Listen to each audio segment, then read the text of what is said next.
আগামী নির্বাচনকে সামনে রেখে বিএনপির সম্ভাব্য প্রার্থীদের দৌড়ঝাঁপ শুরু হয়েছে। এরই মধ্যে শরিক দলে হেভিওয়েট প্রার্থীরা কে কোন আসন থেকে মনোনয়ন নেবেন তা নিয়ে চলছে তুমুল আলোচনা।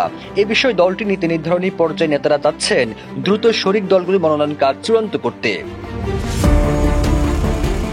দলীয় সূত্রে জানা গেছে, বিএনপির শরিক দল জেএসডি সভাপতি আসম আব্দুর রব লক্ষ্মীপুর ৪, নাগরিক ঐক্যের সভাপতি মাহমুদুর রহমান মান্না বগুড়া ৬, গণসংহতি আন্দোলনের প্রধান সমন্বয়ক জোনায়েদ সাকি ব্রাহ্মণবাড়িয়া ৬ আসন থেকে প্রার্থী হবেন। ওয়ালটন এখন দেশের সীমানা পেরিয়ে পৌঁছে গিয়েছে ৫০টিরও বেশি দেশে।